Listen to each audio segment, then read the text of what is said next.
Hey YouTube, what's going on? It's Adam here with Retro Repairs, and it's time for another repair video. So in this video, I'm going to show you how to replace the battery on a Game Boy cartridge. So this would apply for Game Boy, Game Boy Color, Super Nintendo, and original Nintendo cartridges, and some Sega Genesis and the odd N64 as well. Game Boy Advance also have batteries, but they don't usually use it for saving. So I'm going to show you what happens. You save your game after hours of playing Pokemon Crystal. Time to go to bed for the night. Turn her off. You go to turn it on.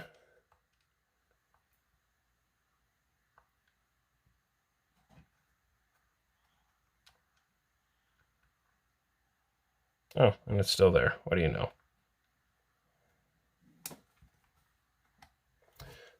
So what happens, pop it in your Game Boy, turn it on,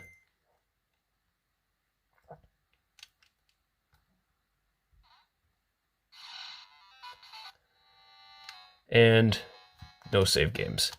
I've tried saving one and it lasts about 10 minutes and then it disappears. So this battery in here is toast.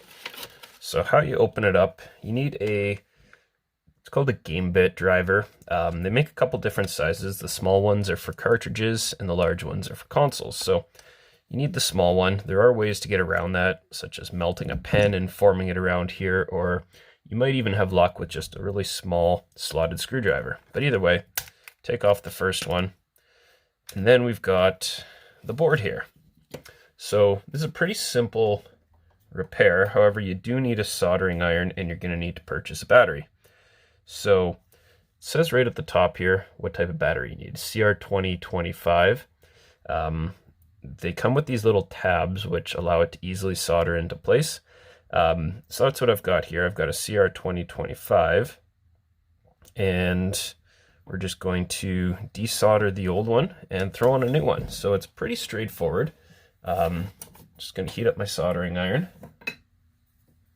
Take a minute or so.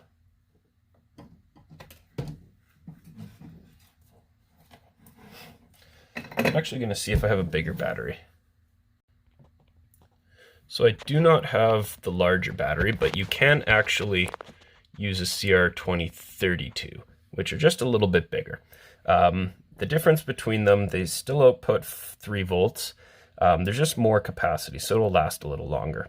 The 2025 is probably still going to last quite a while. I mean, these have lasted 15, 20 years or more, so you should be fine. So moving on. So what I need to do, get your tweezers. I like to put the tweezers underneath so that I can lift up the battery. And all that you're going to do is just heat up this solder, just like that. Lift the battery up. You don't force it or anything like that, just gentle pressure, bend it upwards, do the same thing on the other side. Melt the solder, get it nice and wet, and battery is off. So it's important to take note of the polarity. Positive is on here, and that leg was going to this pad right here. There's a little symbol on the board as well, so you can also refer to that if you didn't take note of the polarity before. Not all batteries are laid out the same way. So what I mean by that, this battery, this is just kind of a cheap, some sort of Chinese battery. Doesn't have a brand on it, but it will do the trick. So you notice that the positive here is on the top, and then the tab folds down. That's the opposite of the one I took off. So the negative's on the top here when the pad folds down. So just important to take note of that. Don't assume that lining it up the same way will work, because it might not. So now,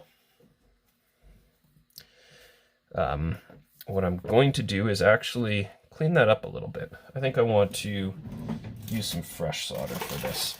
So you don't have to. An easy way would just be to heat up this solder and just reuse it, but I'm going to use some fresh stuff just so I got a nice clean joint. So using my solder braid, just going to lay it here, heat it up, and I'm going to let the solder braid suck it up.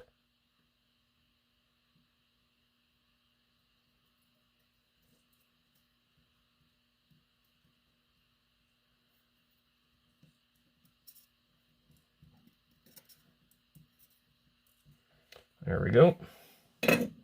So it's not perfect, but got most of it off, so we'll trim that and go hit up the other side.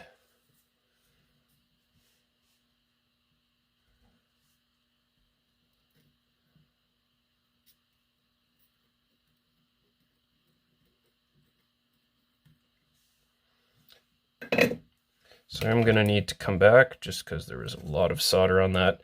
If you have bigger braid, you could probably do it in one pass.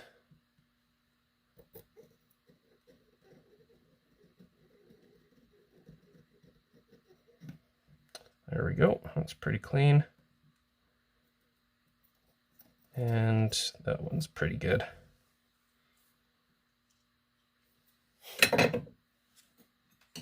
All right. So just gonna spray it down with some isopropyl alcohol just to get that flux residue off.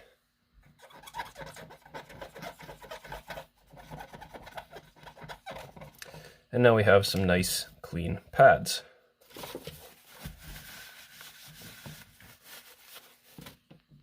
Okay, so figure out the orientation that you need this battery to go. So in this case, positive is going to be pointing at the top, negative down here. Line it up approximately, just like so.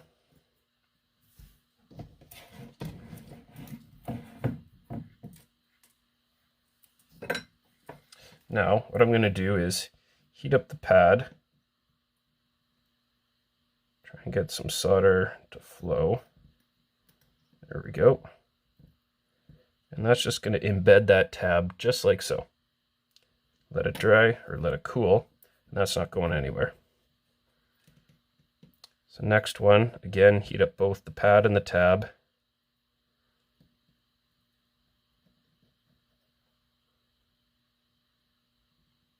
Let it cool, and we are good. So now, just going to clean it one more time, get any residual flux off. If you get these chips wet with the alcohol, it doesn't matter. Just make sure that you let it dry properly before you power this on.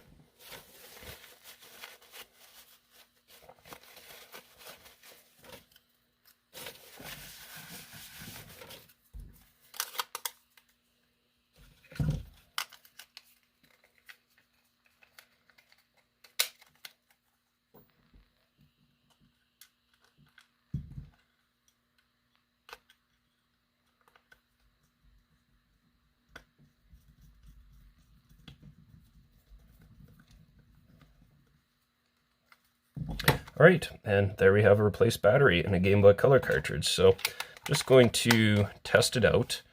I'm going to speed through this since it's a it's going to be a little bit of a long process because I got to create a name and everything and then save it. But once we get to the save spot, I'll make sure that I'm able to load that up again.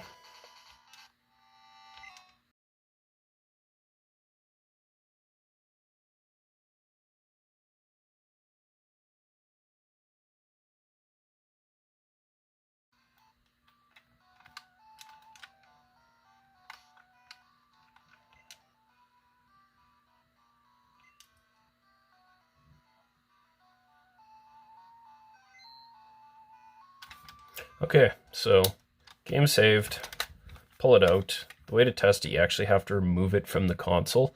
Otherwise, it could still send it some voltage from those batteries. So remove it, put it in, and make sure that your game's there.